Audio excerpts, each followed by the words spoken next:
Itu gua. Hai guys, ini kita sudah mulai ke episode berikutnya mengenai di balik berita televisi. Dan kali ini saya sudah bersama dengan seorang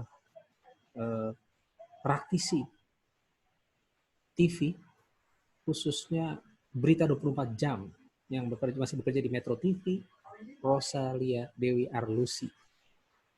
Hai Lucy. Hai Bapu Sugardes. Oke, jadi sekarang lo adalah strategic programming, bener ya, di Metro TV ya? Ya, sekarang gue kebetulan diminta untuk bantu di departemen programming. Sebelumnya di produksi pernah, di kreatif pernah, di redaksi juga pernah. Ya, kita ketemu ketika kita bersama-sama di Astro Awani. Bo, RCTI dulu, Bo. RCTI dulu, yes, benar. Maksud gue RCTI. Tadi gue bilang apa? Don't forget Jawa Pos juga, RCTI. Bo. Aja, jawab. Nah, itu kita awalnya bertemu di RCTI, terus habis itu kita pindah ke Astro dan bertemu lagi di situ lah, kalau gitu kan.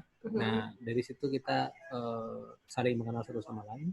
Dan sekarang gue udah nggak di industri TV lagi, tapi dirimu masih di TV dan di Metro TV sekarang. Nah, sekarang sebelumnya gue udah ngobrol sama Budi ngebahas tentang program Buletin.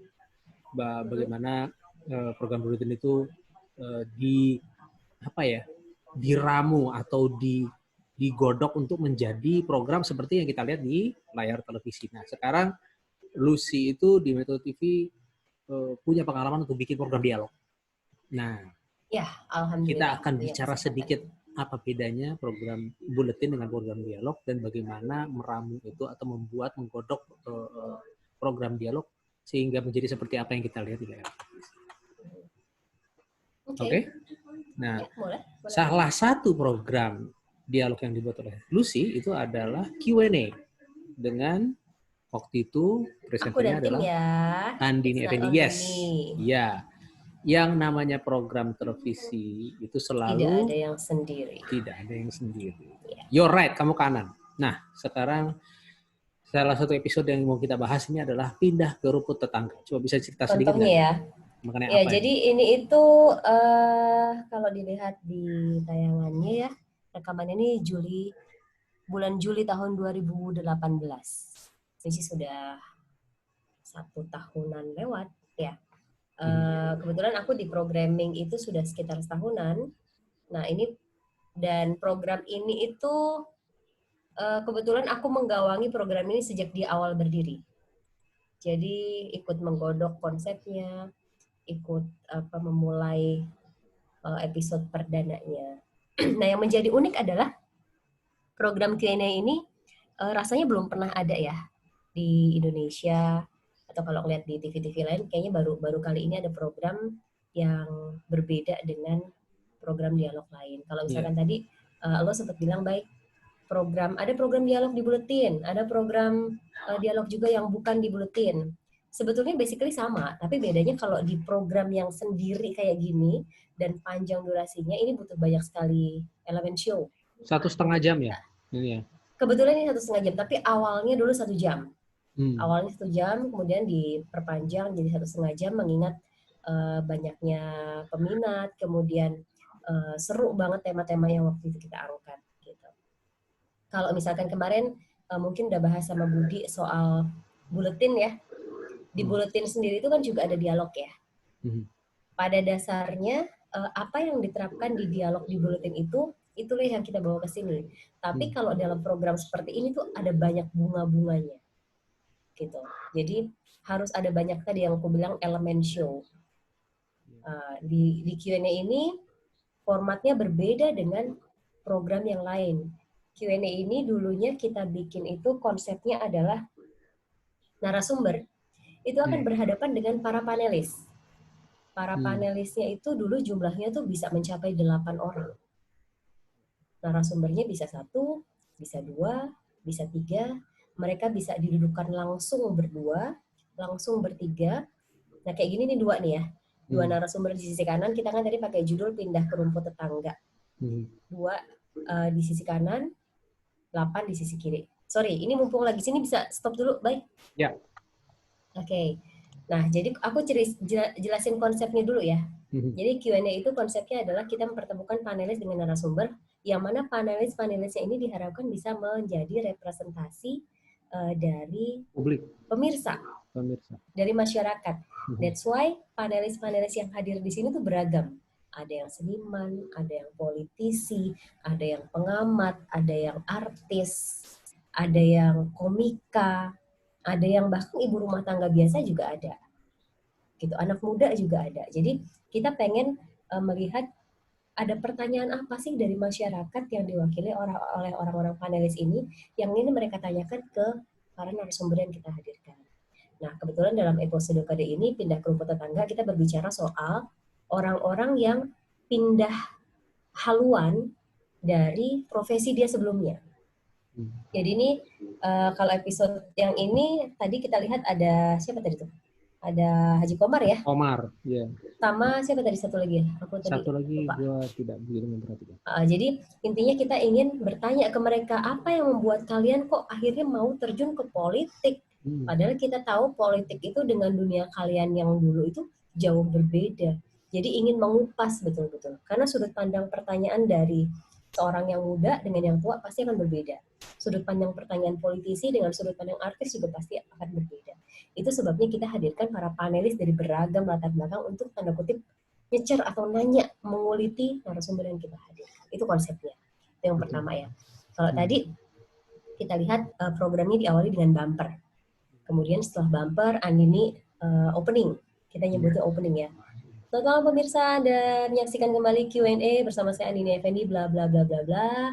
Terus ada prolog, semacam pengantar opening tentang yang memberikan konteks atau gambaran. Kali ini kita akan bahas tentang apa sih? Gitu. Kemudian diundanglah tadi yang tadi si Pak Haji Komarnya pura-pura hampir mau jatuh itu, gitu kan emang dasarnya pelawak ya. Jadi dia ingin coba selalu menceriakan suasana dimanapun dia berada. Setelah diperkenalkan, dia juga perkenalkan panelis. Gitu. Nah ini yang sekarang lagi kita lihat nih, boleh di play? Nah ini adalah bagian dari elemen show yang tadi gue bilang, baik. Jadi kalau misalkan hanya sekedar memperkenalkan akan bosan. Nah ini adalah salah satu varian bagaimana cara kita memperkenalkan panelis.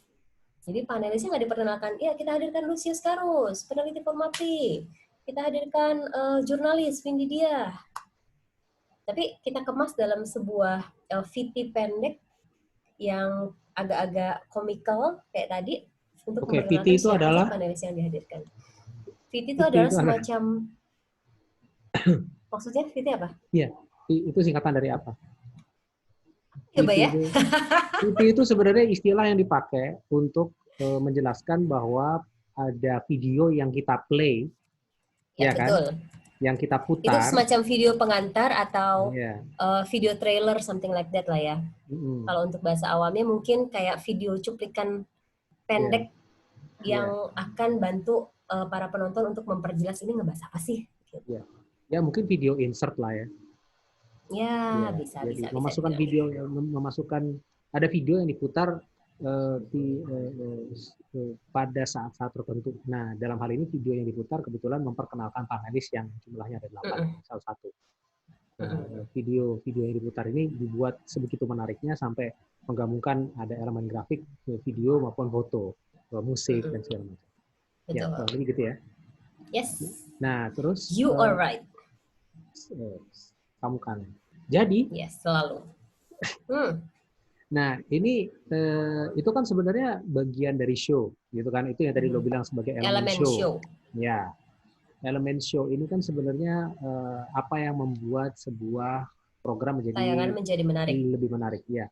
Nah, tapi dalam satu segmen ini kan ada 1,5 jam, berarti ada 6 segmen. 6 segmen. Ya, 6 segmen. Satu segmen itu sebenarnya segmen itu adalah bagian dari program yang kalau dalam hal ini untuk program 1,5 jam, satu segmen kira-kira antara 10 sampai 15 menit. Satu segmen nggak nyampe dong. Nggak nyampe. Kan ada iklan. 10. Ya 8 lah. Amannya sih 8. Karena kalau misalkan di Metro kan kita ada headline juga ya. Ada headline news, which is itu adalah di luar segmen. Ya. Nah, itu di luar tentunya segmen program. setiap program dialog beda-beda tuh pendekatannya. Kayak Najwa Shihab itu bisa sampai 15 menit satu segmen. Aku juga pernah pegang mata Najwa dan Kik Candy, tapi Dan itu rata-rata memang kebanyakan. segitu. Kalau yang terakhir-terakhir ini, kalau misalnya Mhm. dicek di YouTube ya, itu bisa sampai 15 menit. Nah, jadi tergantung dari Oh, ininya itu sebenarnya kan. segmen gendutnya Nah, berarti ya. segmen Tapi gendut. Ya, setelah itu pasti segmennya akan jauh lebih sedikit. oke. Paling cuma untuk closing atau summary. Iya, Karena yang gendutnya udah diambil di awal iya. gitu. Oke. Karena mungkin itu sebetulnya strategi Hmm, segmentasi juga. iya, Jadi nggak bisa dalam 1 jam itu lo bagi rata, misalkan 1 jam lo bagi jadi 4 segmen. iya. Oke, kita ratain ya. Ini Delapan, langsung bagi delapan, 4 delapan, rata. delapan ya. Nggak Bisa bisa juga juga. kayak gitu. Hmm, Karena ada kalanya setiap segmen itu kan pasti ada bahasan-bahasan yang jauh lebih menarik dari segmen yang lainnya. Ada kalanya oke. segmen yang satu ini cuma isinya gimmick doang, cuma musik Iya, doang atau bercandaan doang. Jadi ya secara konten agak kurang kuat gitu. Jadi oke. itu dikurusin yang ininya gendutin. Jadi dialokasikan waktunya ke segmen yang lebih penting gitu. Oke, sebelum kita bahas segmen satu itu maunya dibuat kayak gimana, yang kedua kayak gimana, yang ketiga kita ngebahas dulu nih. Satu segmen itu sendiri, itu kan ada semacam benang merahnya gitu. Eh, Mhm. kita benang merah itu akan dirangkai khususnya untuk program dialog, itu dirangkai menggunakan daftar pertanyaan. Benar atau salah pemahamannya? Betul, betul, Ya. betul, betul, Nah, betul, daftar betul. pertanyaan yang Lebih dibuat, tenaknya adalah kita nah, bikinnya itu klaster dulu. hmm, Klaster tema segmen 1 bahas apa, oke, segmen 2 bahas apa. Nah, oke, dari situ baru diturunin tuh pertanyaannya apa. Termasuk oke. elemen-elemen show apa saja yang bisa mendukung Kalau clustering gitu gitu. kita bahas bagaimana caranya menetapkan sebuah tema itu cocok untuk segmen tertentu. Kalau misalnya segmen satu, berarti kan ini di awal nih. Kita Mhm. angkat tema yang paling menarik di segmen pertama, atau justru kita taruh tema yang paling menarik itu di tengah atau di akhir. Biasanya sih yang paling terbaru ya, yang paling kekinian Oke, itu itu di kita taruh di segmen awal, satu. di Oke, awal. setelah segmen dua, mungkin nggak Mungkin bisa lanjut ke segmen bisa 2. lanjut, tapi tentunya bayangannya kan tensinya itu sedikit menurun dong, ya kan? Karena Sedikit semua hal menurun yang ya seharusnya bisa. dibahas, Tergantung ya karena ada oke, beberapa tema yang dan narsum yang sampai segmen akhir juga masih seru-seru aja gitu, masih yang oke, hot-hot aja gitu. oke. Nah, terus segmen tiga. Ketika masuk segmen tiga, ini kan segmen tiga itu kan di tengah-tengah gitu kan, segmen tiga dan segmen 4 untuk segmen 6, gitu kan? Kira-kira kalau segmen di tengah itu kan seharusnya teorinya tuh kalau misalnya sempat turun di segmen 2, segmen 3 harus naik lagi dong, ya nggak? Mhm, Nah, mhm. itu tema yang sama sekali baru, maksudnya masih berkaitan, tapi bukan bukan ngebahas tema yang sudah dibahas di segmen 1 atau segmen 2. Gitu. Ya bisa. Bagaimana bagaimana lo menentukan apa kira-kira tema berikutnya di segmen 3 dan segmen 4? Nah, itu dia tadi gue bilang clustering. Jadi biasanya kalau untuk menentukan kita mau main apa, tema besarnya pasti udah ketahuan. Dengan Hmm. menentukan atau mengundang narsum A atau B, pasti kita udah tahu nih kita mau nembak apanya nih, kita mau gali Oh, apanya nih. Nah, satu narsum itu kan biasanya dia punya banyak sekali turunan. Punya banyak sekali turunan tema yang bisa kita gali lagi, subtema lah ya. hmm. Gitu. Jadi kalau misalkan tadi lo bilang segmen 2 udah mulai agak turun, segmen 3 ya kita harus bikin apa lagi, angkat lagi sesuatu yang baru yang mungkin mungkin sudah agak lama peristiwanya, tapi itu menjadi kontroversial pada masanya itu. Kaitannya dengan Oke, Sinarsum tadi. oke. Gitu. Jadi Jadi unsur terus kekiniannya jadi nomor 2 di sini. Ya kan iya, sebelumnya segmen satu karena kan kekinian kan tadi sudah sudah diambil di dibahas, segmen ya. 1 atau Oke, 2 bahasannya di situ. Jadi berlanjut mungkin ke segmen 2. Nah, segmen 3 baru kita apa namanya semacam galinya lebih deeper, lebih lebih dalam gitu ya. Terus gimana caranya untuk mengingatkan? Biasanya di segmen-segmen setelah itu selalu ada tadi part of element show-nya, either dia dalam bentuk SOT, SOT itu soundbite ya sound atau on tape, cuplikan ya. cuplikan cuplikan suara orang tentang Wawancara orang, ya. sesuatu gitu. Mm-mm. Terus udah gitu atau enggak tentang paket kita bikinin paket berita pendek yang ada kaitannya dengan tema yang mau dibahas itu. Misalnya Sebagai lagi ngebahas, pengantar. ya, yang memberikan konteks ini ngebahas Iya, apa sih, oke. gitu. Atau mungkin juga bisa jadi kita apa namanya menghadirkan grafis, Hmm. cuplikan-cuplikan berita Gitu. Ini VT lagi nih, tapi bedanya kalau tadi kan VT itu kan bisa SOT, bisa paket, bisa grafis, gitu kan ada banyak kan. Nah itu tinggal kita tentuin aja mau pakai yang mana supaya nggak membosankan. Jadi jangan VT hanya isinya SOT semua, tapi bisa kita Iya. combine dengan banyak hal. Oke. Oke. Nah, terus oke. Jadi bayangannya memang ada tema besar, terus kita bagi menjadi beberapa cluster, terus habis itu yang pertama pasti kekinian, yang di tengah mungkin kekinian, unsur kekiniannya sudah Mbak masuk ini ke. sambil di play supaya kita Iya. bisa lihat suasananya si Q&A yang Ah. white shot-nya aja. Nah, terus masuk ke segmen terakhir itu sudah penutup gitu kan. Jadi seharusnya lebih ringan gitu. Tapi Gimana? sebelum berbicara soal penutup, Mbak, yang juga perlu Hmm. diingat untuk membuat dialog itu adalah kita harus punya klimaksnya masing-masing di setiap segmen. Oke. Jadi lo nggak bisa membiarkan klimaksnya itu hanya ada di segmen awal atau segmen akhir. Mhm. Tapi ibaratnya lo harus punya amunisi atau senjata yang bisa lo pakai di setiap segmen yang ada. Kalau lo punya 6 segmen, so you must have 6 senjata Climax, yang bisa lo klimaks. Iya. pakai gitu. Jadi biasanya itu yang akan membuat tadi yang udah dragging turun, Naik tone-nya lagi. jadi naik lagi gitu. Mhm. Kenapa kalau misalkan kita semuanya dipulin di awal, udah pasti bakal switch the channel orang-orang. Mhm. Gitu. Oke. Jadi memang klimaksnya itu yang harus kita jaga. Jadi ya ibaratnya kayak strateginya lah ya. Kalau lo Oke. mau berperang, nggak mungkin lo nembakin semua senjata lo di awal. Lo juga Ya. tetap harus punya backup di belakang. Gitu. Just in case Klimaks nanti itu pasukan depan.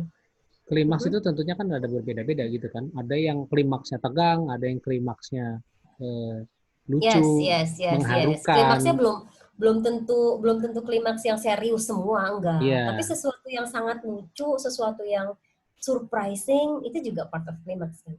oke, Gitu. oke. Nah, Jadi terus memang pada ada saat sesuatu akhir, yang bisa dikenang lah intinya di setiap nah segmen. ini satu hal yang mungkin menarik untuk dibahas.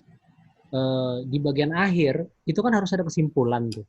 Karena kalau misalnya kita udah Mhm. nonton sesuatu dan pada akhirnya tidak ada kesimpulan tertentu yang diambil, yang bisa dibawa, yang kita bisa bawa ke dalam kehidupan kita sehari-hari, itu kayaknya ada yang kurang gitu kan. Kalau istilahnya kalau di film itu moral of the story. Nah, itu ada nggak pertimbangan itu ketika bikin program dia? Pasti ada lah. Tapi Hmm. balik lagi, kadangkala kita kalau bikin program juga kita menempatkan bahwa penonton kita itu rasanya sudah cukup pintar untuk bisa mengambil kesimpulan sendiri ya. Sehingga Hmm. kita nggak perlu mendirect mereka untuk bisa, oke, kalian harus begini, kalian harus begini ya. Enggak. Hmm. Karena dalam untuk Q&A ini ya, kita betul-betul paparkan dari semua sisi. Hmm. Bahwa memang ada semacam, bukan kesimpulan, kita menyebutnya tuh monolognya Kang Maman. Presenter. Apa? Kang Maman, enggak. Oh, Dalam hal di ini sini, Kang Maman. di program ini ya. Ya, dalam program ini Kang Maman. Kalau misalkan dalam Mata Najwa ada catatan Najwa. Catatan aja ya. Itu jadi itu juga salah satu trademarknya program Mata Najwa ini juga trademarknya program Q&A pada saat itu ya. Hmm. Jadi Kang Maman akan semacam meng-highlight kata-kata penting dari para narsum dan panelis sepanjang acara itu berjalan. Lalu Ya dia mengkompilnya kesimpulannya itu menjadi begitulah ya, sebuah merangkum apa yang. merangkum, tapi merangkumnya itu dalam bentuk puisi Iya. gitu, sehingga kita tuh nggak seolah-olah nggak dibawa untuk diarahkan gitu ya, Hmm. tapi justru kayak lebih reflektif sih sifatnya kalau menurutku. Oke. Tapi kalau misalnya apa namanya, yang memang seharusnya pemikiran bahwa pemikiran seperti itu tuh memang harus selalu ada di program dialog gitu kan ya. Karena tanpa itu kayak ya ada yang kurang aja gitu kan. Bisa jadi ya, bisa jadi tidak sih menurutku. Hmm. Kenapa? Karena kalau misalkan di program buletin misalnya, Hmm. kadangkala kita tidak perlu harus menyimpulkan sesuatu, Oh iya tapi benar. pasti menggali sesuatu dan menjembrengkannya di depan publik, ini loh gitu loh, ya kan? Ya. Kalau di buletin Itu kan istilah teknis banget itu emang jembreng. ya Di industri broadcast penyiaran itu istilah jembreng itu sudah digunakan semenjak semenjak ibu-ibu RCTI jemur baju seputar cuy. Indonesia tahun 93. Siap. Jadi beberapa istilah Ya, kan kita bicara soal VT tadi misalnya gitu kan. Salah satunya adalah Jammer. Temennya Viti emang dia. Iya, iya. Oke, baiklah. Terakhir gini, itu kan kita udah bahas ya cluster dan segala. Jadi benar-benar kalau menurut gue sih informasi yang valuable. Tapi kita bicara sama satu segmen aja. Tadi kita udah sempat singgung sedikit bahwa dalam satu segmen itu dibagi alurnya, alur dari satu segmen itu diatur menggunakan daftar pertanyaan. Nah, tadi udah dibilang bahwa satu segmen itu kan ada tema tertentu yang mau diambil. Nah, dari tema itu kemudian dipecah lagi menjadi subtema. Ya kan? Nah, biasanya dalam satu segmen berapa subtema? 3? Tergantung.